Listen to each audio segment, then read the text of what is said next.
করে তোমরা যারা অনার্স সেকেন্ড ইয়ার আছো এবং ডিগ্রি থার্ড ইয়ার আছো তোমাদের জন্যই আজকের এই আলোচনা। আসসালামু আলাইকুম, আমি Moinuddin Moin, founder and CEO of Moin academy.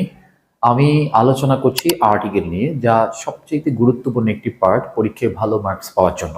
বিশেষ করে তোমরা যারা অনার্স সেকেন্ড ইয়ার আছো এবং ডিগ্রি থার্ড ইয়ার আছো তোমাদের জন্যই আজকের এই আলোচনা। আমি চমৎকার একটি এক্সাম্পল আলোচনা করার মাধ্যমে তোমাদেরকে বোঝাতে চেষ্টা করব আর্টিকেল খুবই সহজ, তবে প্র্যাকটিস করতে হবে।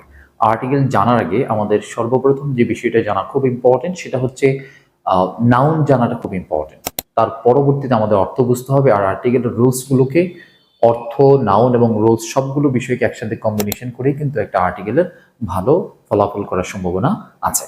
সো আমি এই মুহূর্তে একটি এক্সাম্পল প্র্যাকটিস করতে যাই, যেটা একটা প্রিভিয়াস কোশ্চেন অনার্স সেকেন্ড ইয়ারে।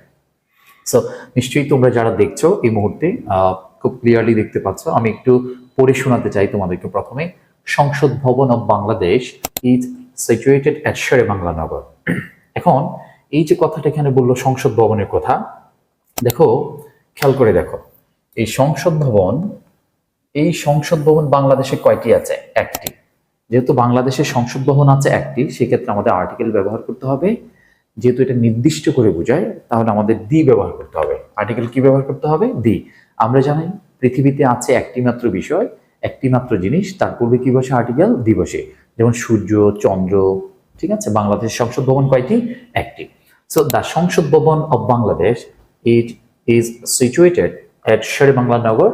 So it is dash wonder of. এই যে দেখো, ইট ইজ, আমি তোমাদেরকে একটা বেসিক কথা বলে রাখি। বেসিকলি কোনো সেন্টেন্সে যদি টু বি ভার্বগুলো এম, ইজ, আর, ওয়াজ, আর এগুলো যদি কোনো বাক্যে ব্যবহৃত হয় এবং তাদের পর যদি কোনো প্রিন্সিপাল ভার্ব বা কোনো ভার্ব না থাকে, তখন সেই সকল অর্থ সাধারণত অনির্দিষ্ট হয়। এটা কোনো নিয়ম না, এটা সেন্টেন্স প্যাটার্ন পড়তে পড়তে রিডিং স্কিল যাদের ভালো, তোমরা অটোমেটিক বুঝতে পারবে। সো সেই দৃষ্টিকোণ থেকে যদি আমি অর্থটা উঠাতে চাই, it is dash wonder of modern architecture and technology.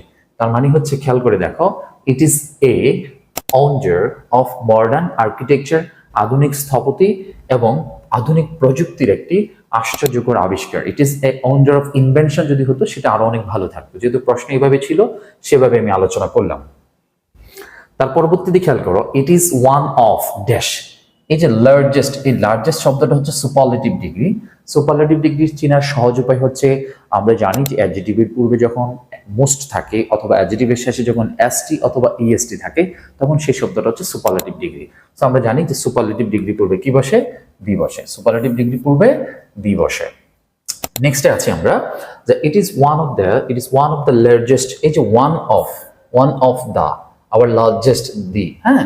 So buildings in dash world. পৃথিবী কয়টি? একটি। তাহলে একটি মাত্র পৃথিবী বোঝাচ্ছে, সুতরাং তার পূর্বে আমরা কি ব্যবহার করব? দি ব্যবহার করব। সো খেয়াল করে দেখো, এখানে আমরা কি ব্যবহার করলাম? দি ব্যবহার করলাম। তাহলে অর্থটা কি দাঁড়ায়? ইট is one of the largest buildings in the world. Okay, so it was design, এটা ডিজাইন করা হয়, অর্থাৎ এটার আকৃতিটা করা হয় বাই আ ফেমাস আর্কিটেক্ট, একজন বিখ্যাত স্থপতিক দ্বারা, নেমড, যার নাম হচ্ছে লুইস আইখেন। এখানে বানানটা হয়তো মিস্টেক আছে, Louis I Kahn. He was dash American. যেমন আমরা কি বলি যে I am a Bengali, right? এরকম না? তখন এখানে আমরা ব্যবহার করবো হি ওয়াজ অ্যান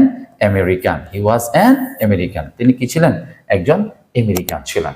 সো আশা করি এই আর্টিকেলের মাধ্যমে তোমরা অন্তত 5টা তথ্য খুব ভালোভাবে জানতে পেরেছ। এক নাম্বার হচ্ছে, পৃথিবীতে আছে একটি মাত্র জিনিস, তার পূর্বে দিবসে।